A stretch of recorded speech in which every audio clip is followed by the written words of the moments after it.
안녕하세요. 3일차 워크숍 발표를 맡은 삼성전자의 강석현입니다. 반갑습니다. 앞서 1일차 워크숍에서 타이젠 개발 환경 구축에 대한 설명을 들으셨고요. 지난 2일차 강의를 통해서 타이젠 시삽 앱에서 사용하고 있는 UI 프레임워크인 자마리 폼즈를 사용하는 법에 대해서 강의를 들으셨습니다. 이번 3일차 워크숍에서는 앞서 배운 개발 환경 구축 및 자마리 폼즈 UI 기술을 사용해서 실제 타이젠 시사 어플리케이션을 개발하는 것을 보여드리도록 하겠습니다. 오늘 진행할 강의는 타이젠 스쿨 사이트에 등록이 되어 있고요. 타이젠 스쿨 사이트의 주소는 taijienschool.org로 접속해 주시면 됩니다. 접속하신 후에 여러가지 컨텐츠가 보일 텐데요. 그 중에서 온라인 서울 해커톤 이라는 적힌 컨텐츠를 클릭해 주시면요, 앞서 1일차 자료하고 2일차 영상, 그리고 오늘 진행된 3일차 자료까지 앞으로 진행될 워크숍 관련된 자료들이 모아져 있습니다. 오늘 자료는 타이젠 3일차 타이젠 시사 앱 개발 요 링크를 클릭해 주시면 좋고요. 내일 4일차 강의도 이쪽 시사 보이스 컨트롤을 해가지고 강의가 등록되어 있으니까요, 이쪽 콘텐츠를 확인해 주시면 되겠습니다. 오늘 진행할 3일차 워크숍 자료를 클릭하도록 하겠습니다.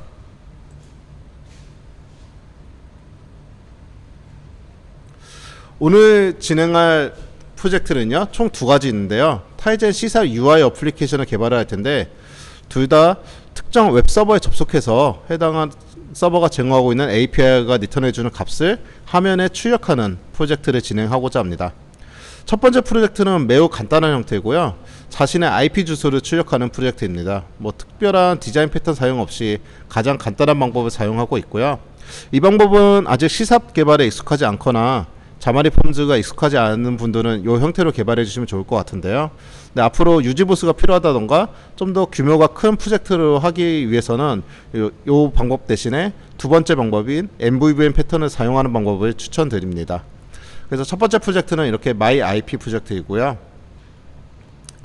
두 번째 프로젝트는 현재 전 세계적으로 가장 이슈가 있는 코로나 관련된 데이터를 출력하는 프로젝트가 되겠습니다.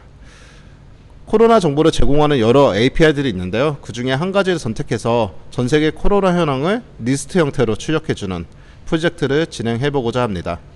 이 프로젝트는 간단하게 MVVM 디자인 패턴을 사용해서 어떻게 프로그램을 각 모듈별로 나눠서 개발할 수 있는지를 좀 편하게 보여드리도록 하겠습니다. 우선 첫 번째 프로젝트 MyIP입니다. 이번 프로젝트는 자신의 IP 주소를 화면에 간단히 출력해보는 기본 튜토리얼이고요. IP 주소는 여기 주소가 있는 이 사이트의 API를 활용하도록 하겠습니다. 이 주소를 복사하신 다음에요, 실제 브라우저에 입력을 해보시면 자신에게 할당된 IP 주소를 확인해 볼 수가 있습니다. 현재 이 지캠프에 할당된 IP는 1.215.130.220 이렇게 출력이 되고 있네요. 그래서 저희가 구현할 프로그램에서 이 웹사이트에 접속해서 이 API를 호출한 다음에 리턴해주는 저 IP 주소를 화면에 출력해 주도록 하겠습니다. 화면 UI는 지난 시간에 여러가지 레이아웃에 대해서 설명을 드리셨을 것 같은데요, 앱솔루트 레이아웃을 사용하도록 하겠습니다. 앱솔루트 레이아웃은 화면 좌측 상단을 0.0으로 두고 X좌표, Y좌표, 넓이, 크기를, 높이를 지정해서 사용하는 레이아웃입니다. 그리고 이 프로젝트는 특별히 MVVM 패턴 같이 디자인 패턴은 사용하지 않도록 하겠습니다. 실제 이제 비주얼 스튜디오를 실행해서 코딩을 시작해 보도록 하겠습니다.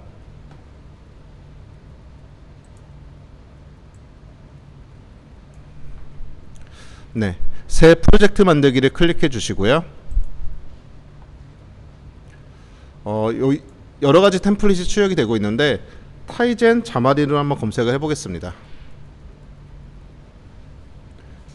그러면 타이젠 자무 랩 해가지고 여러가지 버전이 뜨는데요, 가장 최신 버전인 타이젠 5.5가 적힌 템플릿을 선택하도록 하겠습니다.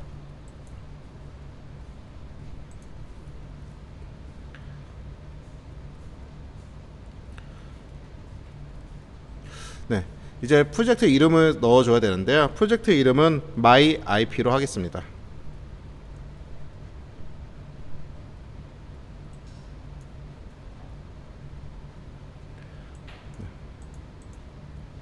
네, 프로젝트 이름을 입력하면요, 이제 타이젠 프로젝트 위자드가 뜨는데요.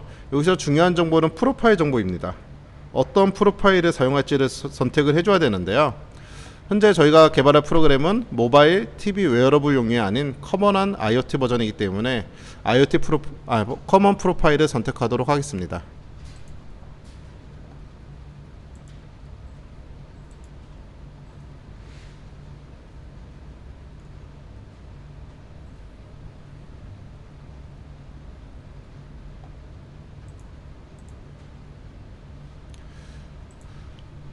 네, 프로젝트가 생성이 됐습니다. 간단히 옆에 솔루션 탐색기를 보면 현재 솔루션은 구조가 추적이 되고 있는데요. 이 구조에 대해서 간략히 좀 소개를 드리고 시작을 하도록 하겠습니다. 크게 지금 MyIP라는 솔루션이 있고요. 그 아래에 보시면 두 개의 프로젝트가 있습니다. MyIP라는 프로젝트와 MyIP.Tizen이라는 프로젝트가 있는데요.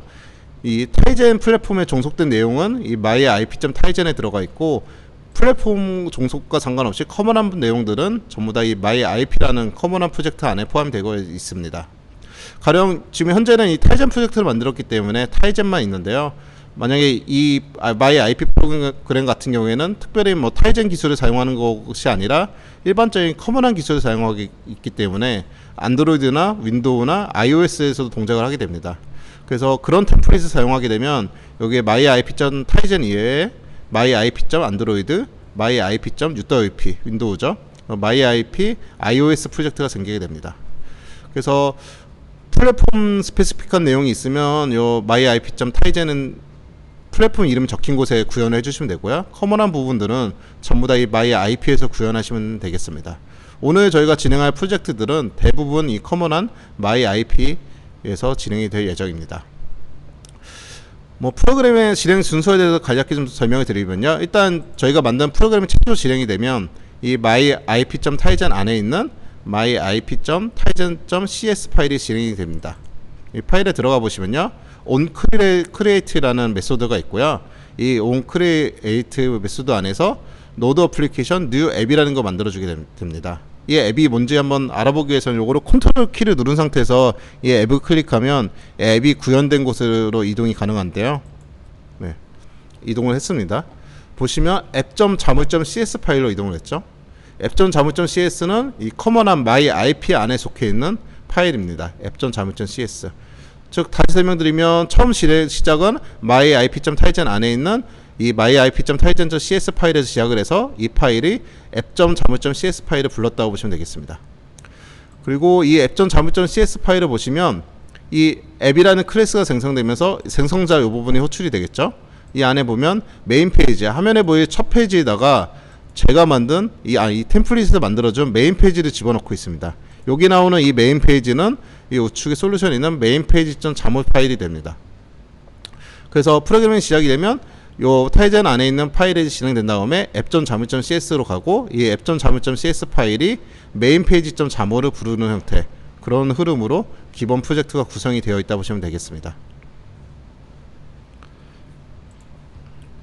네, 이제 실제 메인 페이지 파일을 열어서 UI를 이제 작업을 해볼 텐데요. 다시 타이젠 스쿨 강좌로 잠깐 돌아가 보도록 하겠습니다.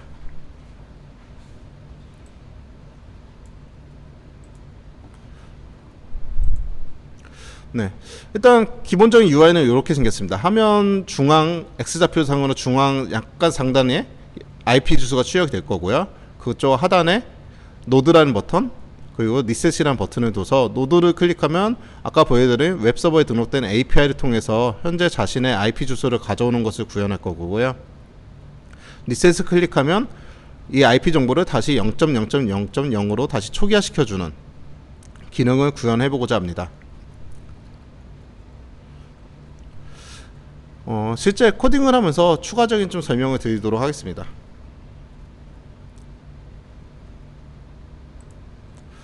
기본 템플릿에는 스택 레이아웃이 지금 들어와 있는데요. 저희가 이 부분은 전혀 안 쓰고 앱솔루트 레이아웃을 쓸 예정이기 때문에 이 부분은 삭제하도록 하겠습니다.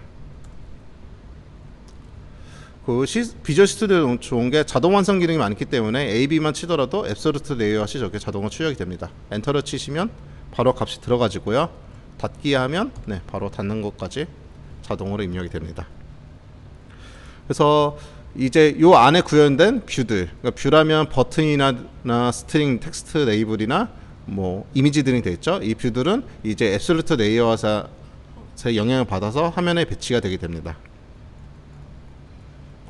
일단 보시면 아까 제일 위에 중앙에 그 IP 주소를 출력하는 스트링 값이 있었죠. 그 스트링은 네이블로 출력이 가능합니다. 그래서 제일 먼저 만들어 줄게 네이블이고요. 기본 값은 저희가 0.0.0.0으로 넣겠습니다.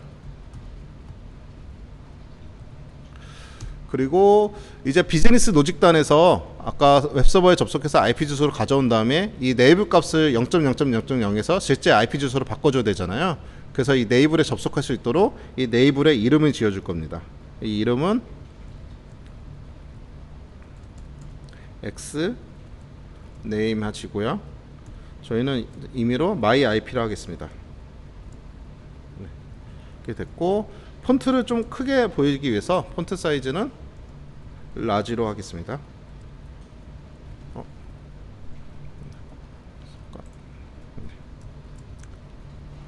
네, 라지가 됐고 이제 신경 써줘야 될 게 이 네이블이 앱솔루트 레이아웃에서 어떻게 배치가 되냐 그 부분은 지정해 줘야 되는데요.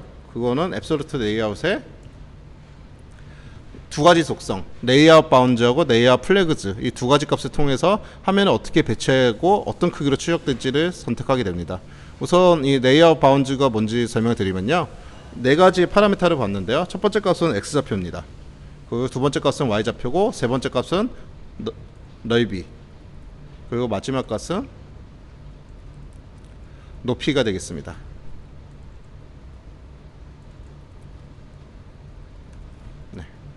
되겠습니다. 근데 이 값들이 MS 용어로는 비례값이 들어갈 수도 있고요, 고정값이 들어갈 수도 있습니다. 그 부분이 뭔지 좀 간단히 설명드리면요. 다시 타이즌 스퀘어 장표로 가겠습니다. 네. 이 왼쪽에 보이는 게 MS에서 말하는 비례값이고요, 오른쪽에서 보이는 값이 MS에서 말하는 고정값입니다. 비례값 같은 경우에는 화면 좌측 상단의 가장 작은 좌표가 0.0이 되고요. 가장 큰 영역이 1.0, 1.0 즉 화면상의 모든 위치나 크기는 0에서 1 사이의 값만 갖게 됩니다.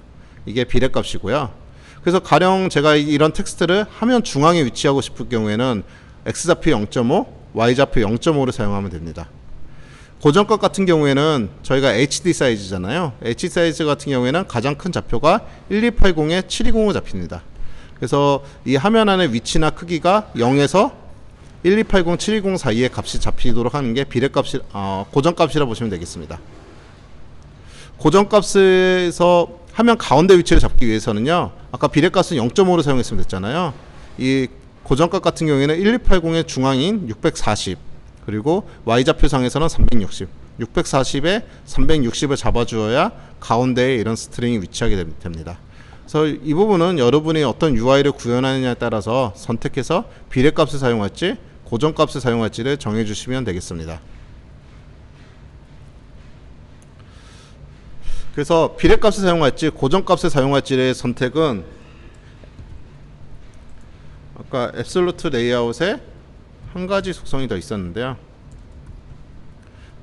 레이아웃 플래그스가 있습니다. 여기서 all이라는 값으로 선택하면 X좌표, Y좌표, 넓이, 높이가 모두 다 비례값을 사용하겠다는 거고요. 론을 선택하면 X, Y, 넓이, 높이 모두를 전부 다 고정값을 사용하겠다고 선언하게 됩니다. 뭐 필요에 따라서 위치만 비례값을 사용할 수도 있고 뭐 X좌표, Y좌표만 비례값을 사용할 수도 있게끔 여러 가지 옵션이 제공되고 있는데요. 이번 프로젝트는 전부 다 비례값을 사용하도록 하겠습니다. 그래서 all을 선택해 줄 거고요. 실제 여기다 값을 넣어줘야겠죠. IP가 X좌표상에서는 화면 가운데 출력이 될 것 때문에 0.5로 넣어줄 거고요. 그 다음에 높이는 중앙에서 살짝 위에 출력을 해줄 겁니다. 그리고 크기는 넓이는 한 줄을 전부 사용할 거고 높이는 대략적으로 0.25 정도로 이렇게 지정하도록 하겠습니다. 그리고 여기 이제 두 가지 속성을 더 넣어줄 건데요. 텍스트이기 때문에 정렬을 어떻게 해주냐도 좀 중요한 이슈가 되겠죠. 그래서 가로 정렬, 세로 정렬을 모두 중앙으로 배치를 할 겁니다. 우선 가리 정렬 같은 경우에는요, 호리존탈 텍스트 얼라이먼트를 넣어주시고 센터로 지정해 주시면 됩니다. 가령 스타트로 하면 왼쪽으로 정렬이 될 거고요. 엔드로 하면 오른쪽으로 정렬이 되게 됩니다. 이제 세로 정렬도 해야 되겠죠. 세로 정렬은 버티칼 텍스트 얼라이먼트입니다. 이 부분도 센터로 지정해서 중앙에 위치하도록 하겠습니다. 네, 이렇게 해서 레이블, IP 주소가 출력된 스트링 값을 보여주는 레이블에 대한 정의가 끝났습니다. 이 다음은 이제 밑에 아까 버튼이 두 개가 있었잖아요. 그 버튼을 구현해 주도록 하겠습니다. 버튼이고요, 이름이. 네, 텍스트가 첫 번째 버튼은 로드였죠. 그 버튼 같은 경우에 이제 클릭됐을 때 그 이벤트를 받아서 저희가 처리를 해줘야 되잖아요. 그래서 그 클릭 이벤트를 걸어주도록 하겠습니다. 클릭도 해놓고 이 버튼이 클릭됐을 때 버튼 로드라는 저희가 이제 구현할 메소드를 호출해 주도록 하겠습니다. 그리고 버튼의 위치도 이제 정해줘야 되잖아요. 앱솔루트 레이아웃에 저희가 비례값을 사용할 예정이기 때문에 레이아웃 플래그스를 선택해 주시고 그러면 올로 해야 비례값이 되겠죠. 그리고 실제 이제 X좌표, Y좌표, 넓이의 높이를 지정해 주도록 하겠습니다. X좌표는 버튼이 아까 왼쪽 하단에 있었죠. 왼쪽 하단 0.25 정도의 위치를 시킬 거고요. Y좌표상은 대략적 0.75. 요거는 여러분이 앞으로 디자인 어떻게 하냐에 따라서 정하시면 될 것 같습니다. 이렇게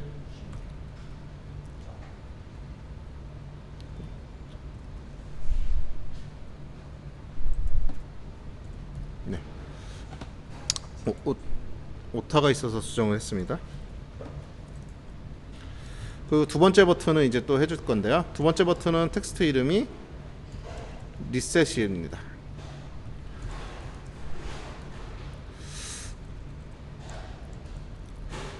이곳에도 클릭 이벤트를 걸어줄 거고요. 버튼 리셋이라는 이벤트가 불리도록 하겠습니다. 오타가 있어서 네, 붙이겠습니다. 그리고 이제 요곳의 위치도 지정해 줘야 되는데요. 앱솔루트 레이아웃에 비례값 사용할 예정이기 때문에 레이아웃 플래그스를 올로 지정해 주시고요. 좌표값은 요거로 그냥 복사해 보도록 하겠습니다. 좌표하고 위치 넓이 크기는요. 여기서 바뀌어야 될 게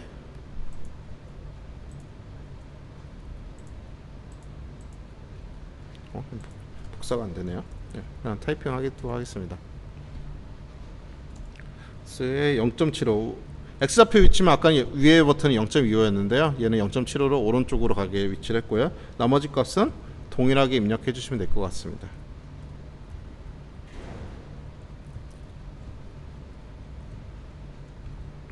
네, 이렇게 하면 UI 구성은 모두 끝났고요. 이제 여러분이 구현해 주셔야 될 게 이제 버튼 로드, 버튼 리셋 버튼을 눌렸을 때 어떻게 비즈니스 로직을 처리해서 이 my IP 스트링을 바꿔줄지 그 부분을 이제 구현해 보도록 하겠습니다.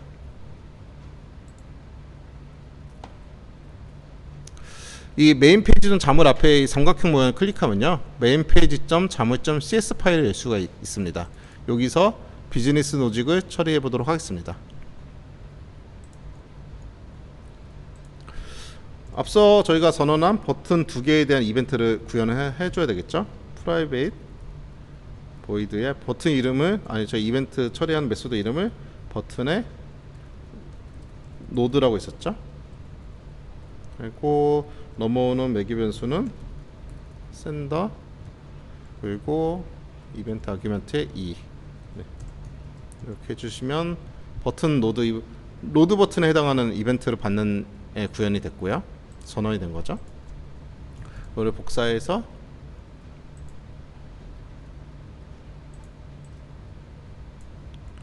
이번에는 노드가 아니라 리셋을 하는데, 네. 제 컴퓨터가 아니라 좀 오타가 많이 들어가네요. 네, 됐습니다. 그래서 버튼 이벤트 처리하는 부분에 대해서 이제 함수 선언을 해놨고요. 이제 이 안에 구현부들을 구현하도록 하겠습니다. 버튼 리셋 부분은 아주 간단하죠. 저희가 메인 페이지 전 자물에 저희가 바꿔줘야 할 레이블의 이름을 my IP를 지정했습니다. 이 my IP에 텍스트 값을 다시 초기화시켜 주면 되는 거니까요. 요 myIP 값을 복사해 와서 이 myIP 점 텍스트는 다시 저게 무슨 값이었던 간에 다시 0.0.0.0으로 초기화시켜 주도록 하겠습니다. 이제 좀 고민을 해봐야 될 게 버튼 노드 부분이죠. 노드도 똑같이 이제 myIP.text에다가 저희가 값을 넣어주는 건 똑같은데요. 값을 저희가 인터넷으로 HTTP 통신을 통해서 앞서 보여드린 웹서버에 접속해서 가져와야 됩니다. 그래서 그 부분을 구현해 줘야 되는데요. 우선 HTTP 통신을 사용할 예정이기 때문에 관련된 네임스페이스를 먼저 추가해 주도록 하겠습니다. using system.net 그리고 HTTP 통신할 거기 때문에 HTTP 이렇게 넣어주고요. HTTP 통신을 하기 위해서는 먼저 HTTP 클라이언트를 만들어 줘야 됩니다.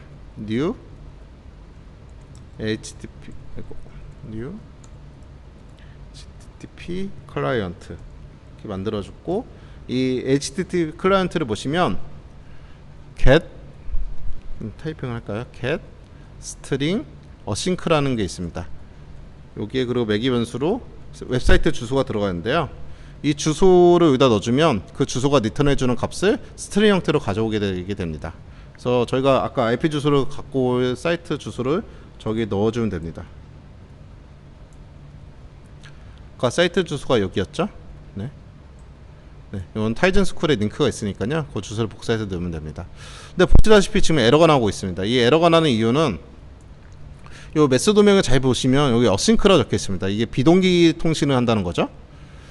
이 자리에서 뭐 비동기 방식에 대해서 자세히 설명하기에는 좀 시간이 부족할 것 같고요. 뭐 간단히 설명드리면 뭐 가령 예를 들어서 myIP.text에 0.0.0.0 텍스트를 집어넣는 거는 아주 손쉽게 빠르게 진행되는 작업입니다. 그래서 어떤 시간 지연 없이 바로 처리가 가능한데요. 가령 이렇게 웹서버에 접근해서 특정 데이터를 가져오는 부분은 HTTP 특성상 시간이 좀 상당히 많이 걸리는 작업입니다. 그래서 이 작업을 무한정으로 기다리고 있다 보면 우리 프로그램의 메인 스레드가 마치 죽은 것처럼 보일 수도 있기 때문에 보통 이렇게 시간이 걸리는 작업을 호출할 때는 어싱크 방식, 비동기 방식으로 호출하게 됩니다. 그래서 비동기 방식을 사용하기 위해서는 이 앞에 await라고 붙여줘야 되고요. 또 하나 문법적인 특징이 이 안에 구현체에서 비동기 방식을 사용하면 해당하는 메소드 앞에 어싱크라고 넣어줘야 됩니다. 그럼 모든 에러가 사라졌죠. 여기까지 하면 이제 기본적인 구현은 다 끝났고요. 이제 마지막으로 한 가지 추가해줘야 될 게 있는데, 타이젠 myIP.타이젠 프로젝트를 보시면 맨 밑에 매니페스트 파일이 하나 있습니다. 아마 안드로이드 개발하신 분들은 이 매니페스트 파일을 많이 보셨을 텐데요. 유사한 기능을 한다 보시면 되겠습니다. 이 매니페스트 파일을 여신 다음에 좌측에 프리빌리지 탭을 클릭하시면 이 앱에서 사용할 프리빌리지를 선언할 수가 있습니다. 저희는 외부 인터넷에 접속해서 HTTP 통신을 할 예정이기 때문에 이곳에 Add 버튼을 클릭하신 다음에 인터넷을 검색해서 그러면 타이젠.org 프리빌리지 인터넷이 있죠. 이거를 선택하신 다음에 OK 버튼을 눌러주시면 됩니다. 이 상태에서 그냥 나가시면 안 되고, 아직 저장이 안 된 상태잖아요. 여기 잘 보시면 별이 있습니다. 컨트롤 S 버튼을 눌러서 저장해 주셔도 되고, 아니면 파일 클릭하셔서 타이젠 매니페스트 XML 저장 이거를 클릭해 주시면 됩니다. 이제 실행을 해 주셔야 되겠죠. 이 다음엔요. 우선 실행하기에 앞서서 현재 이 PC와 라즈베리 파이가 제대로 연결이 되어 있는지 테스트를 해봐야 되는데요. 여기 위에 비주얼 스튜디오 상단에 보면 현재 연결된 디바이스 정보가 출력이 됩니다. 혹시 이 부분이 출력이 안 되면 저희가 1회차 강의에서 알려드린 디바이스 매니저를 통해서 PC와 라즈베리 파이 연결이 필요합니다. 저는 이제 이미 연결이 되어 있기 때문에 이 상태에서 컨트롤 F5를 눌러서 실행하도록 하겠습니다. 아니면 컨트롤 F5를 눌러주셔도 되고, 아니면 디버그를 누르신 다음에 디버그 하지 않고 시작, 여기 컨트롤 F5가 있죠. 이것을 클릭해서 실행하셔도 됩니다.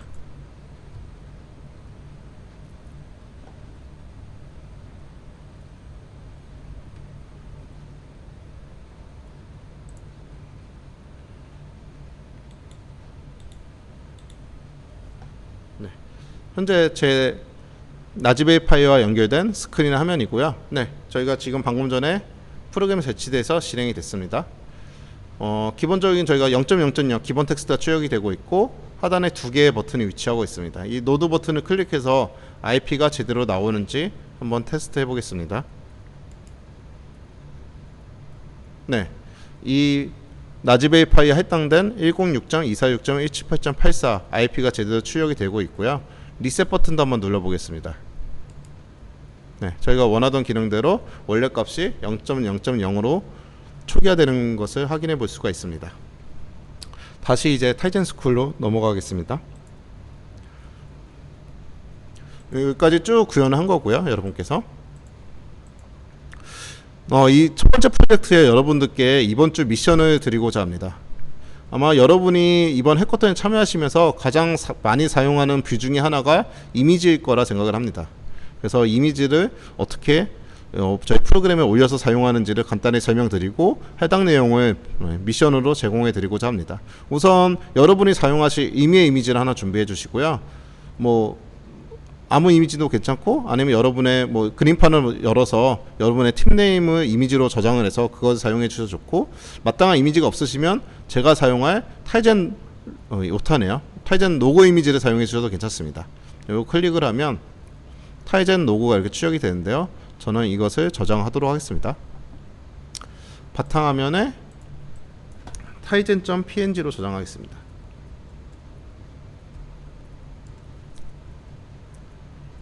네, 저장이 됐고요. 해당하는 파일을 저희 이제 비주얼 스튜디오 프로젝트 안에 넣어줘야 되잖아요. 어디에 넣어줘야 될지를 처음에 좀 잘 모르시는 분들 많이 있어서 어디에 넣는지를 좀 설명을 드리도록 하겠습니다. 우선 네, 바탕화면에 이렇게 타이젠 아까 저장한 타이젠.png 이미지가 있고요. 이 이미지를 드래그해서 이 myip.tizen 프로젝트 안에 res 폴더 안에 넣어주시면 됩니다. 이렇게 드래그해서 넣으면 네, res 폴더 안에 타이젠.png 이미지가 들어갔죠. 그래서 여러분이 타이젠 개발했을 때 어떤 특정 이미지의 사용이 필요하면 이 res 폴더 안에 넣어주시면, 이렇게 드래그 앤 드랍으로 넣어주셔도 되고 아니면 우클릭해서 add 추가 형태로 넣어주셔도 괜찮습니다. 네, 이미지가 추가가 됐고요. 그냥 여기서 한 가지 좀 부연적으로 설명드리면, 아까 앞서 처음 설명드렸을 때 myip에 커먼한 내용이 들어가고 myip.tizen에 타이젠 관련된 내용이 들어가고 myip.android의 안드로이드 내용, myip.uwp의 윈도우 내용이 들어간다고 설명을 드렸는데요. 가령 이미지를 타이젠에서도 사용하고 안드로이드에서도 사용하고 윈도우에서도 사용할 경우에 어디에 넣어야 될지에 대한 문의를 예전에 주신 분이 있는데요. 전부 다 각각의 플랫폼마다 이미지를 넣어줘야 됩니다. 그래서 타이젠 같은 경우에 res 폴더 안에 넣어줘야 되고, 안드로이드도 안드로이드에 지정된 폴더에 이미지를 추가해 주셔야 해당 이미지의 사용이 가능합니다. 가령 또 이렇게 생각하실 수 있겠죠. 똑같은 이미지를 굳이 왜 각 플랫폼별로 따로따로 다 넣어주냐, 이런 의문을 가질 수도 있는데요. 그래서 그런 경우를 해결하기 위해서 최근에 MS에서도 해당 방법을 제시했는데요. 이 myip 커먼 프로젝트 안에 이미지를 집어넣고 별도의 비드 과정을 통해서 이미지를 추가하는 방법을 제시하고 있습니다. 그 부분은 이번 해커톤의 범위를 벗어나니까 혹시 관심 있는 분은 그 MS 쪽 자료를 한번 찾아보시면 손쉽게 해당 이미지, 커먼한 이미지를 넣는 방법을 찾을 수 있을 거라 생각합니다. 우선 저희가 한 거는 res 폴더 안에 타이젠.png 이미지를 집어넣었죠. 이제 실제로 저 이미지를 저희 UI에다 추가를 해보도록 하겠습니다. 저희 UI는 메인 페이지 자물 파일에서 지금 작업을 하고 있었죠.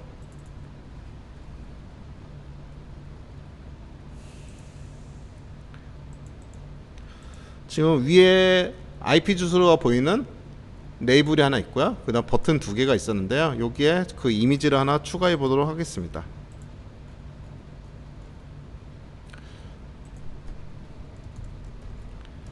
이미지 하시고요. 그리고 소스 네, 하고 저희가 넣어놓은 이 파일명을 넣어주시면 됩니다. 타이젠.png죠.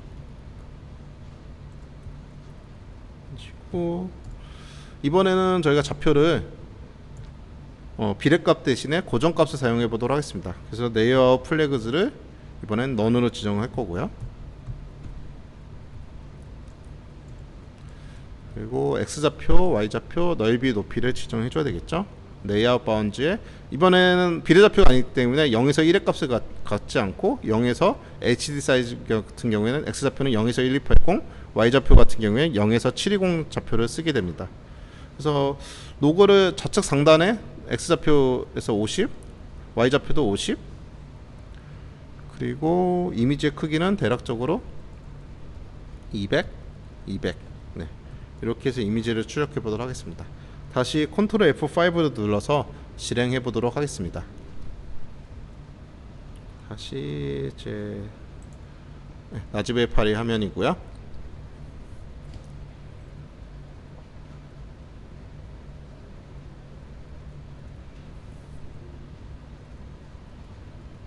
네. 보시다시피 왼쪽 상단에 타이젠 로고 이미지가 추적되고 있으면 확인해 볼 수가 있습니다. 이번 미션은 여기에 꼭 저 위치가 아니고 저 이미지가 아니더라도 여러분이 원하는 위치에 원하는 이미지를 넣어주시면 될 것 같습니다. 배경 이미지를 깔아주셔도 괜찮을 것 같고요. 네. 그래서 다양하게 여러분의 아이디어를 넣으셔서 프로젝트를 진행하신 후에 팀 깃에 올려주시면 감사드리도록 하겠습니다. 자, 여기까지 첫 번째 프로젝트가 완료되었습니다. 3일차 워크샵 두 번째 프로젝트를 시작해 보도록 하겠습니다. 네. 두 번째 프로젝트는 현재 전 세계적으로 크게 이슈가 되고 있는 코로나 현황을 리스트로 추적해주는 프로그램입니다. 저희가 사용할 코로나 데이터는 disease.sh라는 사이트에서 제공해주는 API를 사용할 건데요. 꼭 이 사이트 이외에도 코로나 데이터를 제공해주는 API 사이트들은 상당히 많이 있습니다. 그래서 필요에 따라서는 다른 사이트를 이용하셔도 되는데 오늘은 이 사이트에서 제공하고 있는 API를 활용할 거고요. 이 사이트의 주소를 접속을 한번 해보도록 하겠습니다.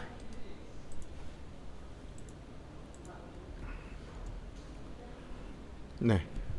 이 사이트가 제공하는 API 주소에 접속을 했는데요. 보시다시피 코로나 데이터가 아주 복잡한 형태로 JSON 타입으로 출력이 되고 있습니다. 이 데이터를 저희가 이제 저희 프로젝트에서 객체 타입으로 변환을 한 다음에 그 각 나라별의 코로나 현황 리스트를 화면에 뿌려주는 프로젝트를 생성해 보도록 하겠습니다. 이 API에 대해서 좀 자세히 알고 싶으시면요, 이 사이트를 접속해 보시면 API 관련된 다큐멘테이션이 잘 정리가 되어 있습니다. 한번 접속을 해 보겠습니다.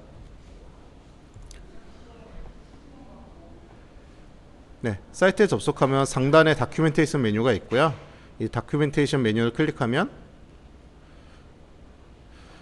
코로나 관련된 API 목록들이 상당히 많이 있습니다.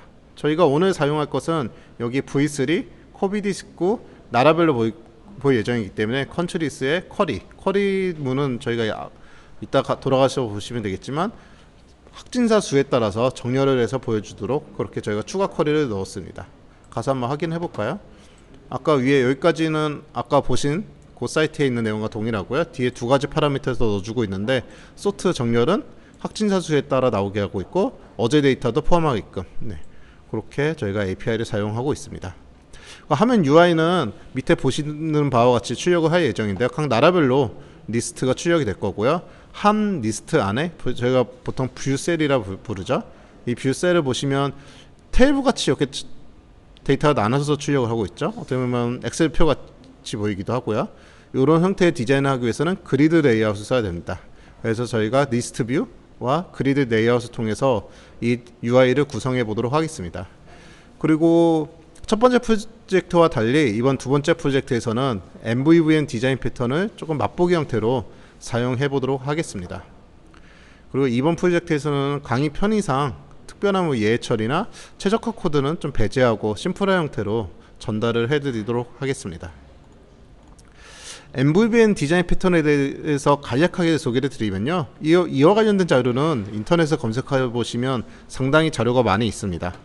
MVC라는 모델은 많이 들어보셨을 텐데요. 모델, 뷰, 컨트롤러의 약자를 하나씩 따온 MVC 디자인 패턴이죠. 그래서 모델은 데이터 처리와 관련된 내용을 모델에다 넣고요. 화면 UI 부분은 뷰, 그 다음에 컨트롤러 부분은 모델과 뷰 사이를 중재하고 사용자 이벤트를 처리하는 부분을 컨트롤러가 담당을 하고 있습니다. 이렇게 각 역할에 따라서 프로그램을 나눠서 개발하기 때문에 앞으로의 유지 보수성이 상당히 크게 향상이 된다는 면에서 MVC 모델은 많이 활용되고 있는데요. MVC 모델에서 MVVM 모델이 파생되어 나왔습니다. MVVM은 모델, 뷰 모델 이렇게 세 개로 구성이 되어 있고요. 똑같이 모델은 데이터 처리를 담당하고 뷰는 화면 UI, 뷰 모델은 뷰가 필요로 한 데이터를 모델에서 가져와서 전달해주는 역할을 하고 있습니다. 얼핏 보면 MVC와 MVVM이 상당히 비슷해 보이는데요. 가장 큰 차이를 간단히만 소개를 드리면요. 이 아까 첫 번째 프로젝트에서 저희가 뷰에 레이블을 하나 선언하고 거기에 myIP라는 이름을 부여했습니다. 그리고 비즈니스 로직단에서 그 myIP라는 이름으로 뷰에 접근해서 직접 데이터를 갱신해 주는 형태로 프로그램을 짰었는데요. 이 MVVM 패턴에서는 그렇게 뷰 모델이나 컨트롤러가 직접 뷰에 접근을 하지 않습니다. 뷰가 필요로 한 데이터를 이제 반대로 뷰 모델한테 난 이런 데이터가 필요하다고 알려주고 뷰 모델을 구독을 하게 됩니다. 그래서 뷰 모델은 자기를 구독하고 있는 뷰들한테 어떤 데이터가 갱신됐대, 이 데이터가 갱신됐으니 받아가라고 노티파이를 날려주게 됩니다. 어떻게 보면 뭐 크게 차이가 없다고 보일 수도 있겠지만 비즈니스 로직상 상당히 좀 큰 차이가 있고, 이렇게 이런 데이터 바인딩이라는 기술을 사용해서 뷰와 뷰 모델 사이에 결합도를 크게 낮춰서 프로그램 유지 보수성을 상당히 키운 것이 장점이 있는 MVVM 디자인 패턴입니다. 이와 관련돼서 뒤에서 실제 코드를 보면서 한번 더 이해해 보시면 쉽게 이해가 될 것이라 생각되고요. 이와 관련된 자료는 안드로이드 쪽도 MVVM 패턴이 사용 가능하기 때문에요. 인터넷상에 상당히 많은 자료가 있는 상태니까요. 그 자료를 참고해 보셔도 좋을 것 같습니다. 네, 실제 이제 프로젝트를 생성해서 프로그램을 작성을 시작해 보도록 하겠습니다.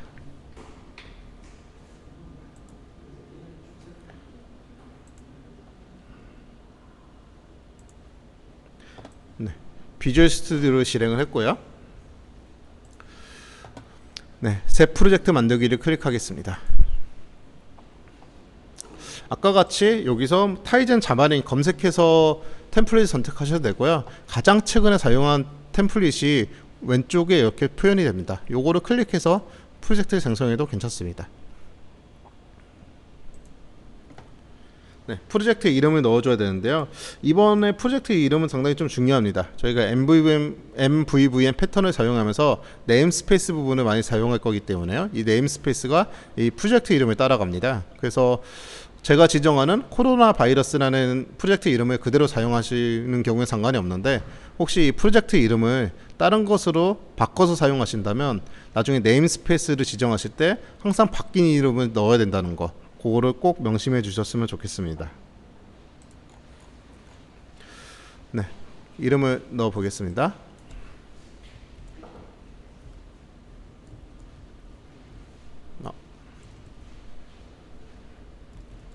네, 오타가 들어갔었네요. 코로나 바이러스 이름을 넣었고요. 만들기를 클릭하면 아까와 비슷하게 프로파일을 물어봅니다. 저희는 커먼 프로파일을 사용하겠습니다.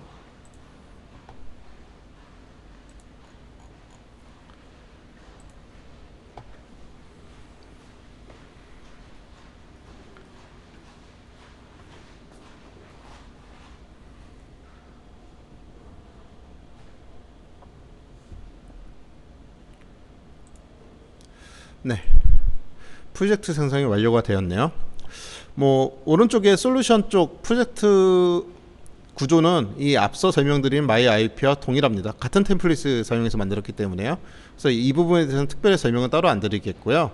저희가 이제 MVVM 디자인 패턴을 사용할 예정이기 때문에 각 모델, 뷰 모델에 해당되는 파일들이 각각의 폴더에 나눠져서 저장하는 게 앞으로의 유지 보수성이 상당히 크게 도움이 됩니다. 물론 오늘 제가 지금 작성할 프로그램은 뭐 모델 파일도 하나고 뷰 모델도 하나고 뷰가 하나이기 때문에 굳이 뭐 폴더를 나눌 필요까지는 없는데요. 앞으로의 좀 확장성을 생각해서 폴더를 나눠 놓고 지금 저희가 프로젝트를 진행해 보도록 하겠습니다. 우선 폴더 생성하는 방법을 좀 설명해 드리면요. 저희가 커먼 프로젝트를 사용하죠. 이 커먼 프로젝트에서 우클릭하신 다음에 추가 새 폴더 이렇게 하시면 폴더 생성이 가능합니다. 여기에 이제 모델, 뷰 모델에 해당되는 폴더들을 만들어 보도록 하겠습니다. 네, 모델스라고 하나 만들었고요.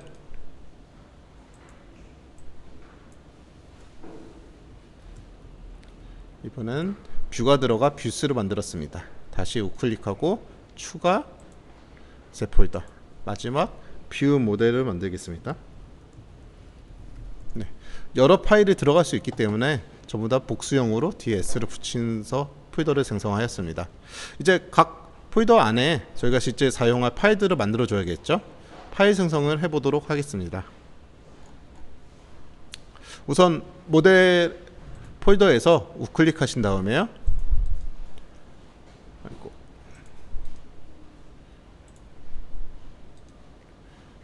추가 새 항목, 잘못 클릭했네요.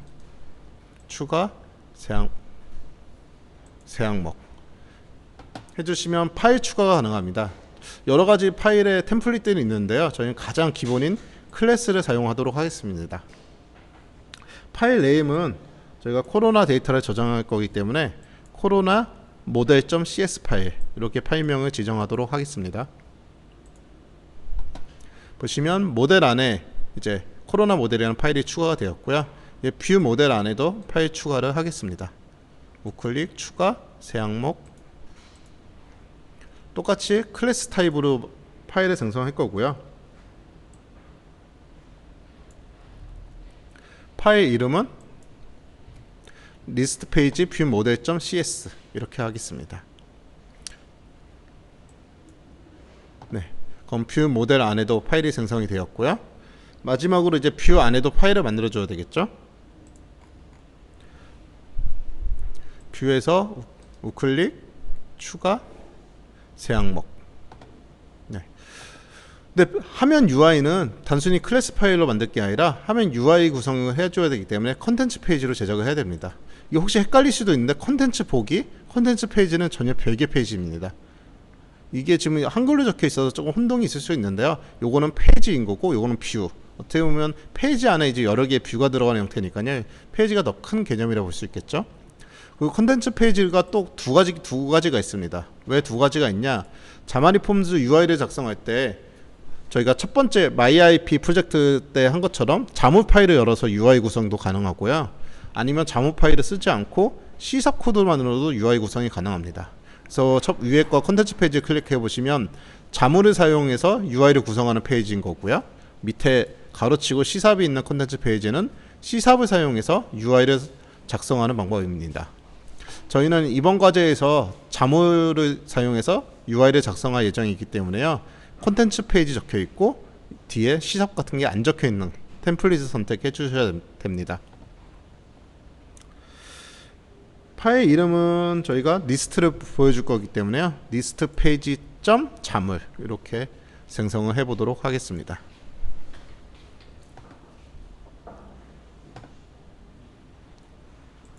네. 그러면 모델, 뷰 안에 각각의 파일이 하나씩 생성이 되었죠. 여기서 이제 또 마지막으로 이제 한 가지 그 얘기부터 한번 들으는 게 좋겠네요. 잠깐 타이즌 스쿨 사이트로 돌아가겠습니다. 혹시라도 아까 뷰 안에 저희가 컨텐츠 페이지를 추가해 줬잖아요. 근데 혹시라도 그 컨텐츠 페이지가 출력이 안 되는 분들이 있을 수도 있습니다. 그럴 경우에 방법을 좀 설명해 드리면요. 그러니까 이렇게 컨텐츠 페이지가 있어야 되는데 이 컨텐츠 페이지가 표시가 안 된다 싶으면 밑에 이 가이드를 참고하시면 좋을 것 같습니다. 네, 컨텐츠 페이지를 찾을 수 없다면 비주얼 스튜디오 인스톨러를 실행한 다음에요. 그 다음 수정이라는 버튼이 있습니다. 여기 보시면 수정 있죠. 모디파이어. 수정 버튼을 클릭한 후에 단넷을 사용한 모바일 개발 이 부분을 선택해서 추가적으로 설치해 주시면 아마 컨텐츠 페이지라는 부분이 보일 겁니다. 혹시 이거는 안 보이는 분들만 하시면 되니까요. 난 지금 제대로 컨텐츠 페이지 추가를 했다 하신 분은 굳이 할 필요가 없습니다. 한번 간단히 보여드리면요. 인스톨러는 따로 받을 필요 없이 이미 여러분들의 컴퓨터에 설치가 되어 있습니다. 네, 인스톨러를 실행하면 이런 화면이 뜨고요. 네, 보통 업데이트 사항이 없으면 여기 수정하는 버튼이 바로 있는데요. 지금 업데이트 사항이 있어서 수정 버튼이 자세히를 눌러서 여기에 들어가야 수정이 있습니다. 수정을 클릭하시면요, 필요한 툴셋들을 설치가 가능한데요. 여기에 단넷을 사용한 모바일 개발, 이 부분이 체크가 되어 있어야 됩니다. 혹시 이 부분이 체크가 안 되어 있어서 컨텐츠 페이지가 안 나오는 거면 이 부분을 선택해서 이쪽에 설치 버튼이 있거든요. 요거 새로 선택해, 지금 저는 이미 설치가 됐기 때문에 여기 설치 표시가 없는 거고요. 새로 하신 분들은 여기 설치 표시가 있으니까 요거를 체크하신 후에 설치를 진행해 주시면 될 것 같습니다. 네. 이렇게 돼서 아마 전부 다 MVVM에 맞는 각 파일들을 하나씩 만드는 데는 다들 성공하셨을 것 같고요. 이제 남은 작업이 하나 또 있습니다. 그게 뭐냐면, 저희가 뷰, 화면에 보여줄 뷰들은 전부 다 뷰 안에, 뷰스라는 폴더 안에 넣기로 했는데요. 이 밖에 기본 템플릿으로 메인 페이지라는 게 뷰가 이미 존재를 하고 있습니다. 그리고 프로그래밍이 실행이 되면 자동으로 이 메인 페이지가 첫 번째 화면으로 출력이 되고 있고요. 네. 그래서 저희는 이 메인 페이지를 쓰지 않을 계획이기 때문에 이 메인 페이지를 삭제하도록 하겠습니다. 메인 페이지에서 우클릭하신 다음에 삭제를 눌러주시면 됩니다. 네, 영구적으로 삭제가 돼도 되죠. 안 쓸 거니까요. 삭제가 됐습니다. 그러면 아마 에러가 뜰 겁니다. 왜냐하면 이 프로그램이 처음 진행되면 메인 페이지를 바라보고 있었는데 이 메인 페이지를 저희가 지워버렸죠. 그래서 이 메인 페이지를 저희가 만든 뷰스 폴더 안에 있는 리스트 페이지로 바꿔줘야 됩니다. 그러면 저희 프로그램이 처음 진행돼서 아까 삭제한 메인 페이지를 바라보는 게 아니라 저희가 새로 만든 이 뷰스 폴더 안에 있는 리스트 페이지를 첫 페이지로 보여주게 됩니다. 자, 여기까지 이제 저희가 앞으로 만들 기본 MVVM 패턴에 해당되는 구조를 다 만들어 놨고요. 이제 본격적으로 하나씩 구현을 해보도록 하겠습니다.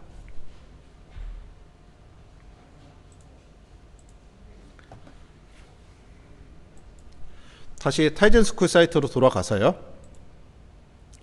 네, 처음 구현할 거는 MVVM 모델 중에 모델을 구현할 계획입니다. 모델은 데이터를 다루는 부분이죠. 그리고 저희가 앞으로 다룰 데이터는 앞서 설명드린 바와 같이 여기 있는 API를 활용할 계획입니다.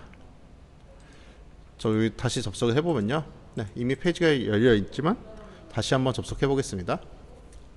보시는 이 JSON 데이터 파일을 저희가 아까 IP 가져오듯이 HTTP 방식으로 다운로드 받은 다음에 이거를 저희가 사용할 수 있는 데이터 객체 형태로 변환할 거고요. 그 다음에 그 데이터 객체를 UI에 표현할 수 있게 리스트화를 시킬 계획입니다. 뭐 우선 이 JSON 파일에 대한 구조를 저희가 좀 잡아줘야겠죠. 그래야 저희가 저희 프로그램 내에서 객체로 변환해서 사용이 가능할 테니까요. 보시다시피 매우 복잡합니다. 이게 나라별로 온갖 데이터가 지금 다 들어가 있으니까요. 이거를 하나씩 뭐 분석해서 직접 내가 구조를 짜도 좋겠지만 너무 시간이 많이 걸리는 작업이죠. 그래서 보통 이런 JSON 파일을 분석해서 구조화를 잡아주는 오픈 툴들이 상당히 많이 있습니다.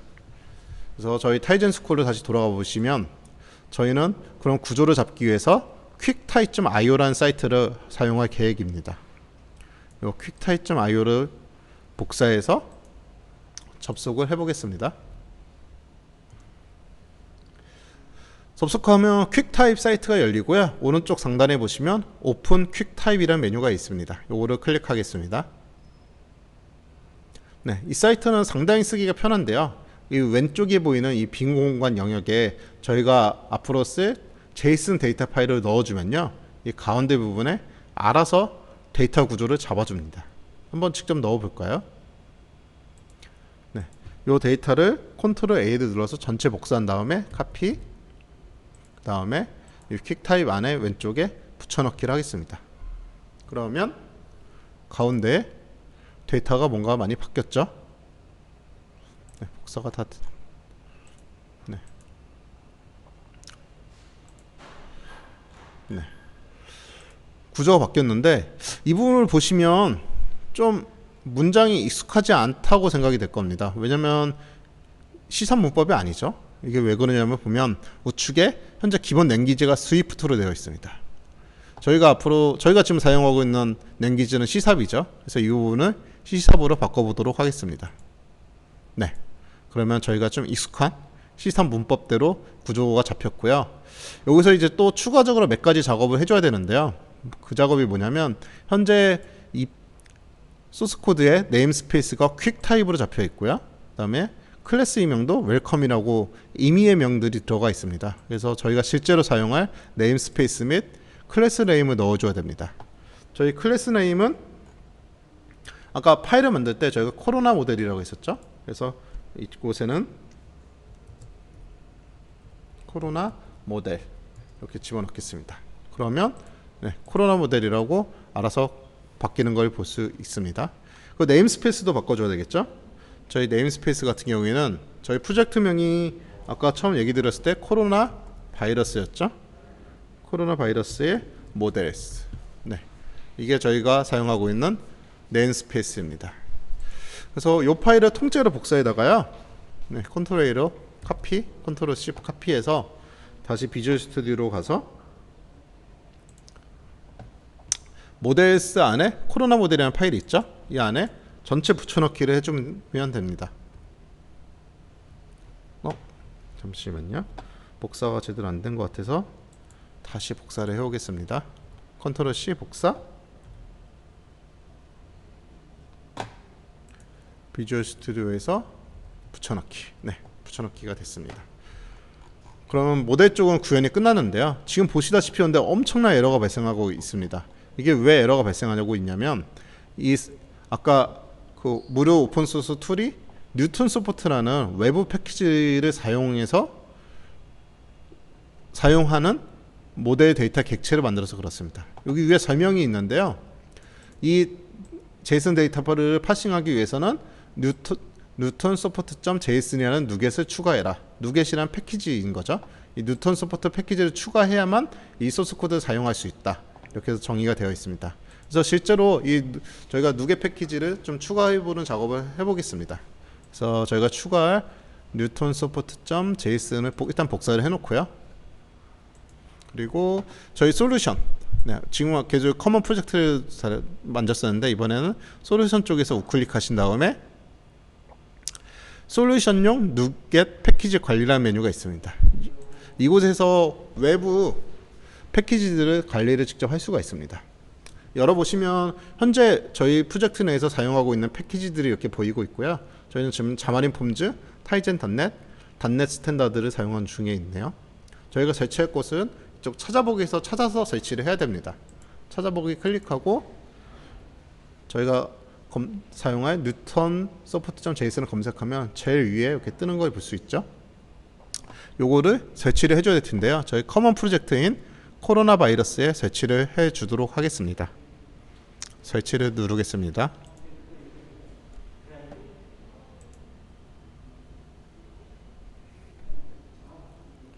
네, 설치가 다 된 것 같고요.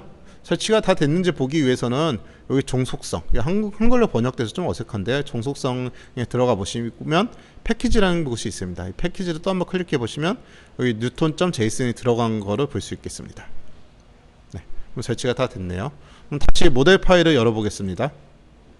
네, 아까 에러가 한 20개도 넘게 났던 것 같은데요. 모든 에러가 다 사라졌습니다. 그러면 모델 작업은 사실 끝났습니다. 매우 간단하게 저희는 코드 한 줄 없이 지금 작업이 끝났고요. 위에 설명을 마저 보면요. 이 모델을 사용하기 위해서 이렇게 단순히 두 줄만 넣어주면 된다라고 설명이 되어 있습니다.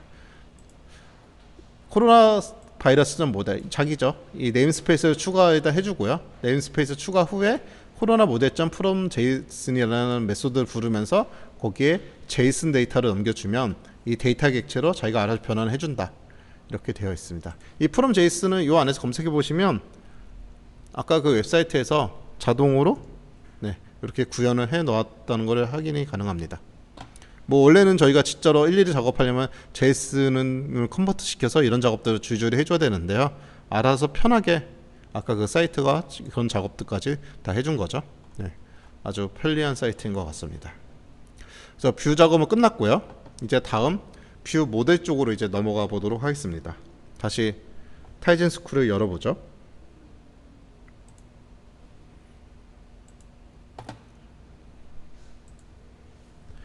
네, 뷰 모델이고요.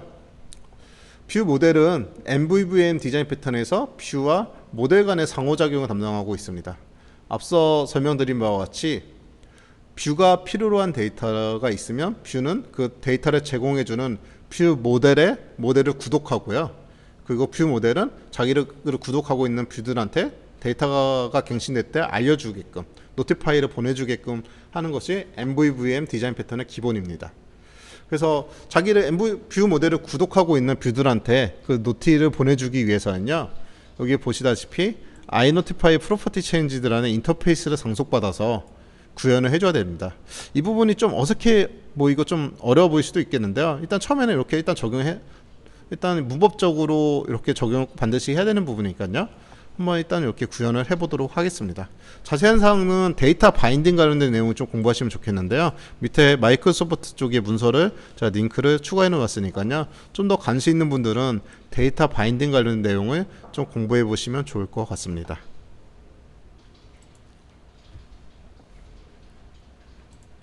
네, 뷰 모델 페이지를 열어주고요. 제일 먼저 해야 될 게 저희 노티파이 현재 이 뷰 모델을 구독하고 있는 뷰들한테 노티파이를 보낼 수 있게 iNotify 프로퍼티 체인지라는 인터페이스 상속받아야 되는데요. 그 인터페이스는 반드시 점 컴포넌트 모델 잠시만요. 네, 요 네임페이스를 사용하겠다 선언해 주시고요.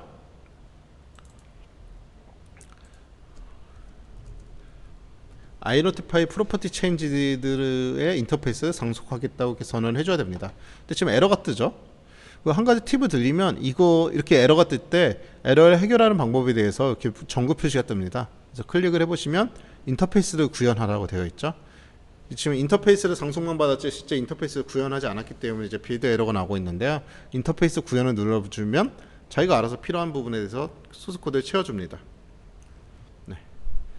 그래서 이 프로퍼티 체인지라는 게 아까부터 계속 얘기 드린 데이터 바인딩 시에 자신을 구독하고 있는 뷰들한테 데이터의 갱신을 알려주기 위한 수단으로 사용되는 변수값입니다.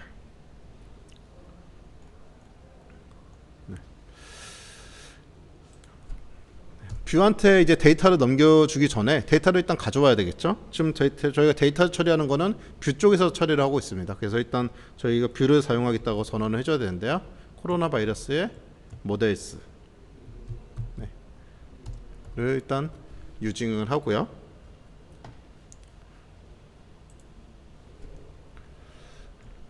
그리고 변수를 하나 만들 건데요. 각 나라별로 코로나 정보를 리스트를 해놔야 리스트로 이제 화면에 UI를 뿌려줄 수 있으니까요. 일단 저희가 사용할 코로나 데이터 리스트를 만들도록 하겠습니다. 리스트라는 데이터 타입이 있고요. 이 리스트의 데이터 타입은 코로나 모델. 네, 이렇게 하고 변수 이름은 보통 이 프라이빗으로 지정된 내부 변수는 언더바하고 소문자로 시작을 하게끔 이름을 많이 사용합니다. 그래서 데이터 리스트 이렇게 변수명을 지정하였습니다.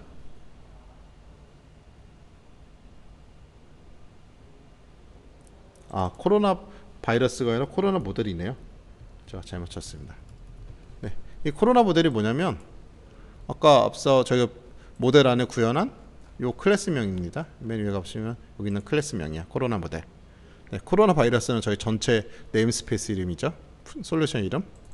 네, 다시 돌아가서 이 리스트 객체는 프라이빗 변수이기 때문에 외부에서 직접 접근을 못합니다. 보통 그래서 이럴 경우에 저희가 게터 세터를 구현을 해줘야 되죠. 게터 세터의 경우에 외부에 접근이 직접 가능하기 때문에 퍼블릭이고요. 데이터 타입은 위와 동일하게 지정해 주시면 됩니다. 보통 게터 세터를 사용할 때는 이 내부 변수는 언더바하고 소문자로 시작하지만 이 퍼블릭한 변수는 보통 대문자로 저희가 많이 작성을 합니다. 데이터 리스트 이렇게 됐고요. 여기에 이제 게터를 만들어주고 세터를 만들어 줘야 됩니다. 게터는 뭐 특별한 뭐 작업이 필요 없이 그냥 단순하게 저희 원래 내부 변수는 데이터 리스트를 리턴해 주도록 하겠습니다. 외부에서 이 데이터 대문자 D로 시작하는 데이터 리스트로 접근하면 이 내부 변수인 언더바 데이터 리스트를 그냥 리턴해 주는 게 되겠죠. 세터 쪽은 일단 이 값이 바뀔 때 데이터 리스트에다가 바뀌는 내용을 넣어줘야 됩니다. 밸류. 네. 바뀌는 데이터는 밸류로 넘어오고요. 세터에서 이 내부 객체에 값을 써주고 있고, 여기서 이제 작업을 하나 해줘야 될 게 이 값이 바뀔 때 값이 바뀌었다는 거를 뷰한테 알려줘야 됩니다. 이 뷰 모델을 구독하고 있는 뷰죠, 정확히는요. 그래서 그거 알려주기 위해서 아까부터 이 어려워 보이는 iNotify 프로퍼티 체인지를 구현한 거였고요. 이 부분은 직접 뭐 하나씩 타이핑하면서 보여드리겠습니다. 프로퍼티 체인지에다가 인보크를 시켜주고요. this new property change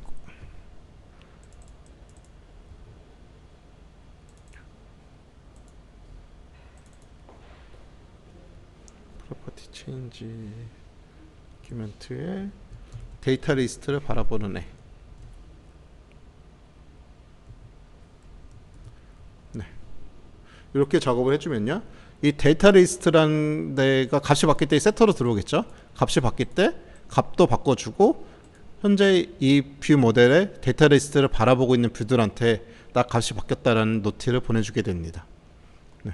이렇게 일단 1차적인 작업이 끝났고요.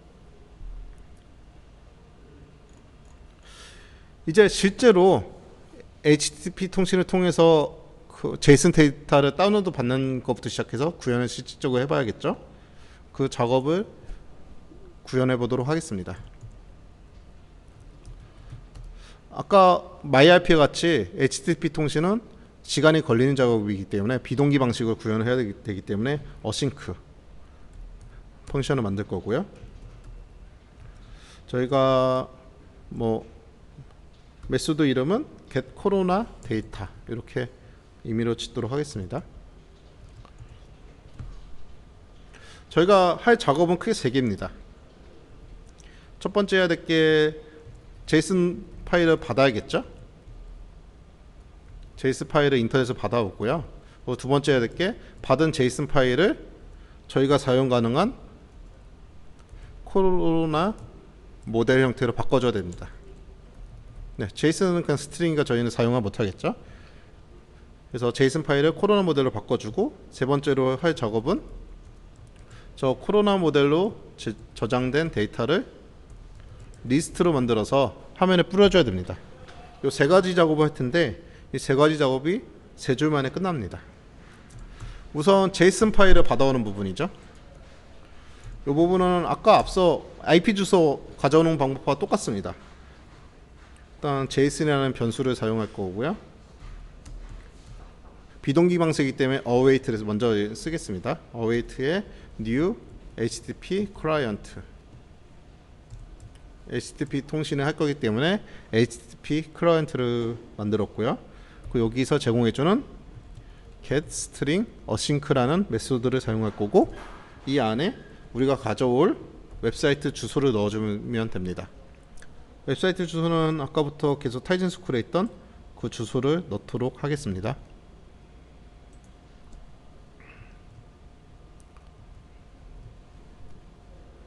네, 이렇게 되면 아까 복잡해 보이는 그 제이슨 데이터 있죠? 그거를 다운로드 받게 됩니다. 다운로드 받아서 스트링 형태로 이 제이슨이라는 변수에 모두 몽땅 넣어주게 됩니다. 그럼 두 번째 이제 구현할 거는 이 제이슨 데이터를 스트링이죠? 이 스트링을 저희가 사용 가능한 코로나 모델 데이터 객체로 변환을 해줘야 됩니다. 근데 이 변환도 매우 쉬운 게 이미 가이드가 여기에 있습니다. 요거를 일단 복사를 해볼까요? 복사해서 붙여놓고, 네. 근데 이름이 코로나 모델이 저희 클래스명은 똑같아서 헷갈리니까요. 요거는 그냥 제가 데이터로 바꾸겠습니다. 그리고 저희가 제이슨 파일은 제이슨 스트링이 아니라 제이슨이라는 변수로 받았죠. 여기다 제이슨 이렇게 넣어주고요. 그러면 작업이 끝났습니다. 이 제이슨 스트링 형태의 데이터가 이렇게 요 문장을 통해서 저희가 코로나 모델 데이터 객체로 변환이 됩니다. 네, 아주 쉽죠. 아까 그 사이트가 아주 큰 역할을 한 것 같습니다. 그 마지막은 이제 저희 이제 코로나 모델 형태의 데이터 객체 데이터들이 저장되어 있는데요. 그거를 이제 실제 UI에 뿌려주기 위해서는 정말로 리스트로 만들어 줘야 됩니다. 저희가 여기 데이터 리스트라는 변수를 만들어 놨는데, 리스트 형태의 변수를 만들어 놨는데 현재 이 값은 비어 있겠죠. 아무데도 저희 초기화도 안 하고 값도 셋을 안 했으니까요. 저 값을 바꿔주도록 하겠습니다. 그래서 데이터 리스트는 새로운 리스트를 만들 거고요. 리스트는 코로나 모델 데이터를 가지고 초기화할 때 위에서 만든 데이터를 가지고 만들겠습니다. 네, 이렇게 되면 세 가지 작업이 다 완성이 된 거죠. 인터넷에 있는 제이슨 파일을 다운로드 받았고요. 그 파일을 가지고 저희가 원하는 형태의 객체 타입을 변환했고, 그 객체 타입을 가지고 리스트 생성까지 끝났습니다. 지금 한 가지 에러가 나는데요. 이 태스크가 에러 나는데, 이것도 아까 얘기 드린 대로 전구 표시를 한번 클릭해 보면요. 네, 전구 표시 클릭해 보면 using system.threading task를 넣으라고 되어 있습니다. 이거 한번 클릭해 주면 네, 없어지겠죠? 네, 없어졌습니다. 근데 이대로 실행하면 되냐? 안 되겠죠? 왜냐하면 get 코로나 데이터라는 메소드를 만들었는데 아무 데서도 이 get 코로나 데이터를 호출하고 있지 않습니다. 그래서 이걸 언제 호출하느냐? 이 리스트 페이지 뷰 모델이 생성될 때 요 메소드를 호출해 주면 좋겠죠. 그래서 생성자를 만들도록 하겠습니다. 생성자는 이 클래스가 생성될 때 자동으로 분리를 했는데요. 보통 public 하고 요 이름하고 똑같이 메소드를 만들어 주면 됩니다. 네. 보통 이렇게 만들어도 되고요. 아니면 좀 더 비주얼 스튜디오에 익숙해지시려면 이거 지우고 CTOR이라고 치신 다음에 탭을 2번 치시면 네, 자동으로 생성자가 구현이 됩니다. 비주얼 스튜디오는 이렇게 좀 자동 완성 기능들이 잘 돼 있어서 이런 것들을 많이 활용하시면 개발할 때 생산성이 많이 향상될 거로 생각이 됩니다. 그래서 이 리스트 페이지 뷰 모델이 생성이 될 때 이 get 코로나 데이터를 자동으로 호출하게끔 구현할 텐데요. 이렇게 호출하면 에러가 뜹니다. 왜냐하면 이 get 코로나 데이터가 어싱크한 방식으로 비동기 방식으로 불려줘야 되는 애기 때문에 이렇게 직접적으로 호출이 불가능합니다. 그래서 이때 디스카드라는 방식을 좀 사용하는데요. 네. 오타가 있었네요. 네. 이렇게 호출하면 에러가 안 뜹니다. 요 언더바가 요거를 저희가 디스카드라 부르는데요. 요거에 대해서 저희가 뭐 이 자리에서 깊게 얘기하는 좀 그렇고, 저희 타이젠 스쿨에 보시면 맨 아래에 이 디스카드 관련된 내용 링크를 넣어놨습니다. 그래서 이 언더바가 어떨 때 쓰이는지, 이거 활용도가 좀 여러 군데 있으니까요. 이 디스카드가 궁금하시면 이 링크를 클릭해서 들어가셔서 이 한 가지 자료입니다. 네. 한번 참고해 보시는 것도 네, 재미있을 거라 생각합니다. 여기까지 지금 모델, 뷰 모델까지 작업이 다 끝났습니다. 이제 뷰만 만들어주면 되겠죠. 지금 보시다시피 뷰 모델이 뷰를 직접적으로 접근하지 않습니다. 보시다시피 뷰에 대한 어떤 아이디도 아무데도 접근 안 하고 있죠. 네, 그래서 뷰와 뷰 모델 간의 결합도를 많이 떨어뜨린 상태라고 볼 수 있겠습니다. 네, 뷰를 구현하기 위해서는 이 리스트 페이지 점 자물에서 구현을 해줘야 됩니다. 다시 이제 타이젠 스쿨 사이트로 돌아가서요.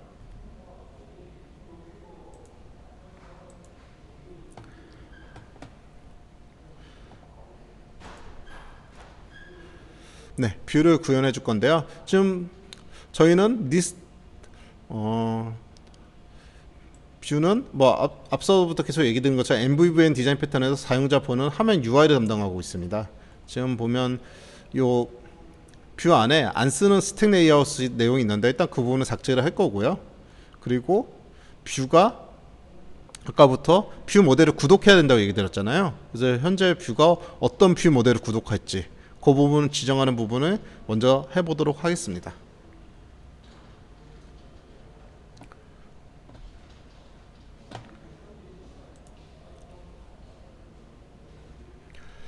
네, 리스트 페이지 됐고, 저희가 뷰 모델을 구독하기 위해서는 뷰 모델이 속한 네임스페이스부터 일단 포함시키도록 하겠습니다. XML NS 네임스페이스 약자죠.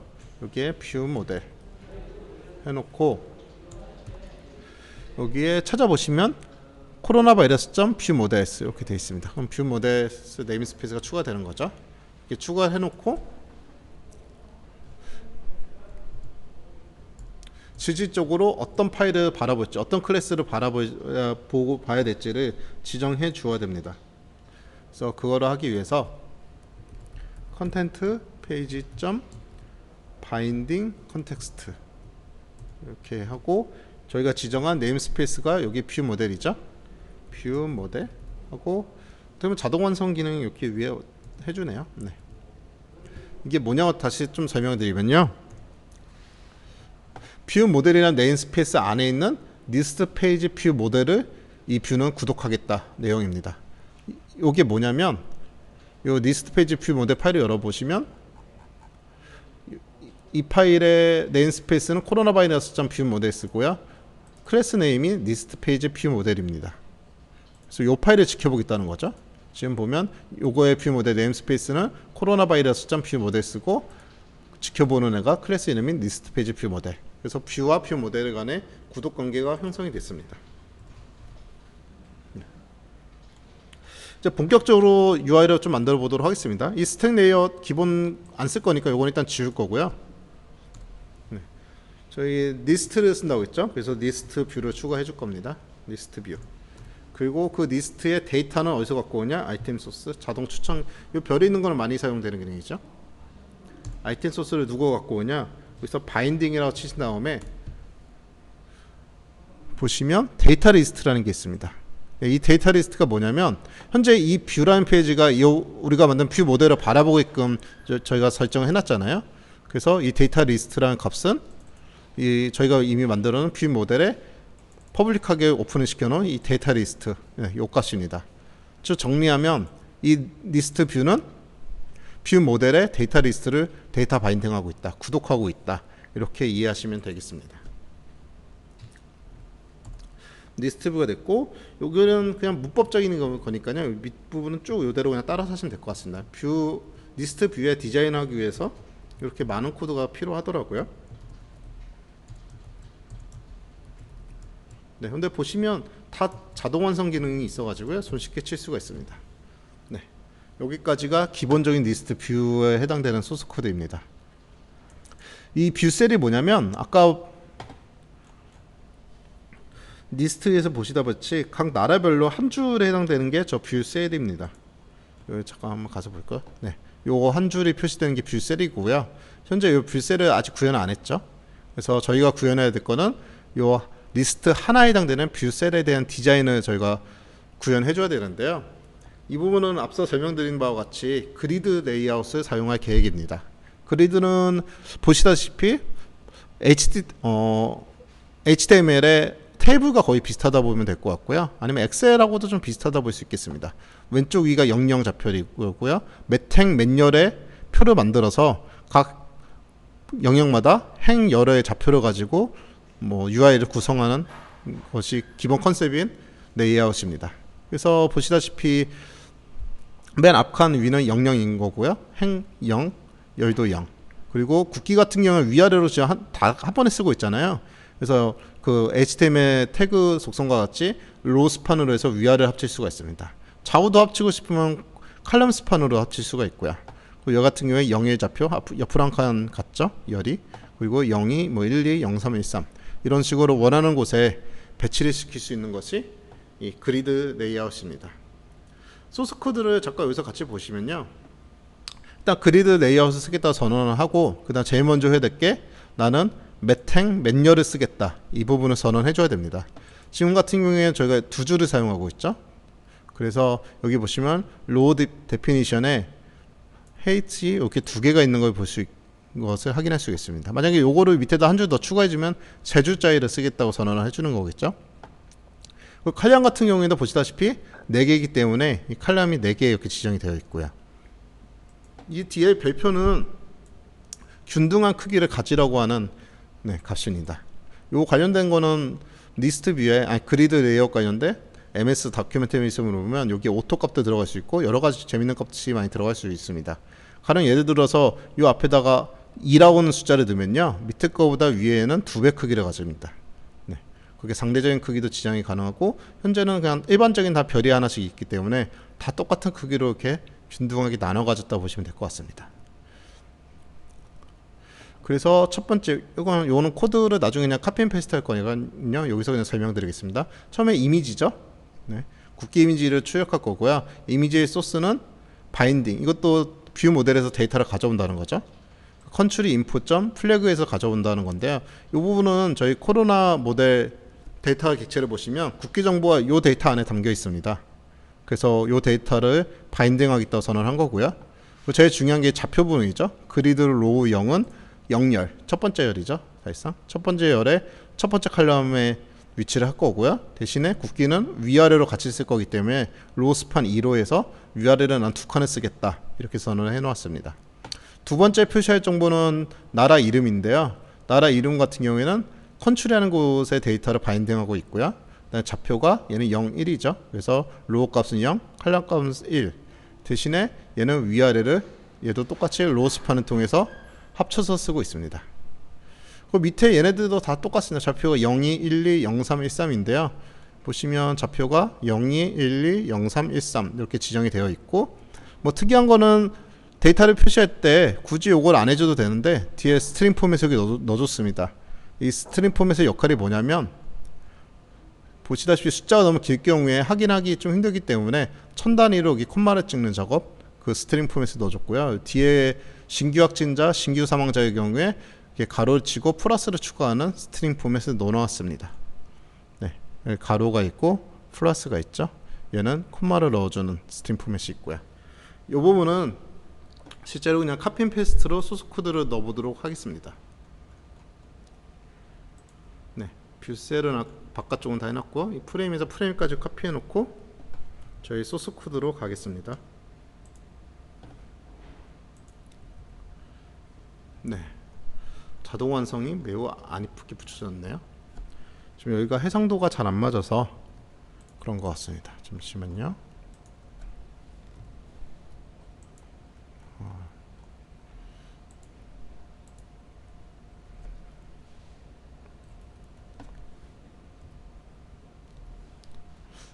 자동으로 이쁘게 맞춰주는 기능이 작동 안 하고 있네요. 제가 쓰는 PC가 아니라 여기 지캠프에서 제공해주는 PC라 그냥 우선 그냥 이렇게 보도록 하겠습니다.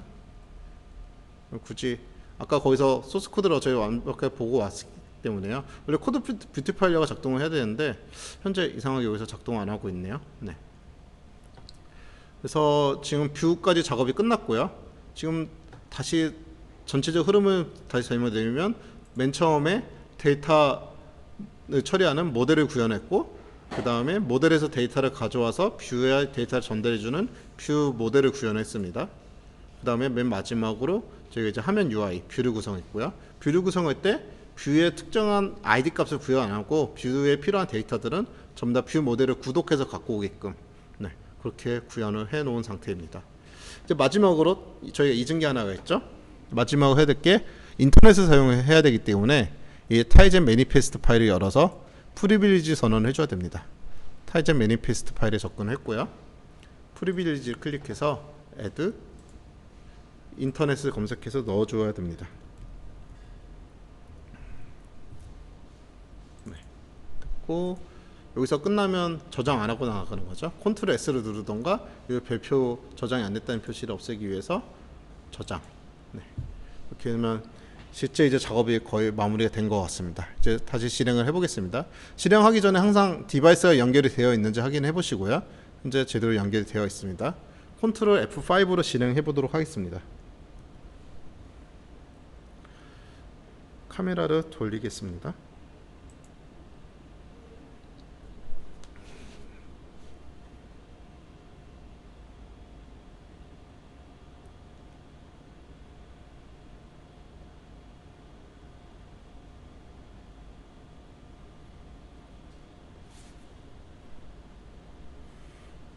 네, 실행이 됐고요.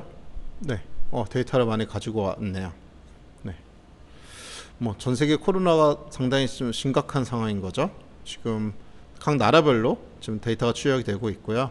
그리고 아까 이 API 호출할 때 뒤에 쏟 해가지고 케이스로라는 매기 변수 넘겨줬습니다. 그래서 지금 보시다시피 확진자 수대로 정렬이 돼서 데이터가 넘어오고 있고요. 저희가 필요로 하는 국기 정보, 그다음에 나라 이름, 확진자 수, 총 전체 사망자 수, 그다음에 신규 확진자 수, 신규 사망자 수가 저희가 원하는 그리드 형태로 잘 표현이 되고 있습니다.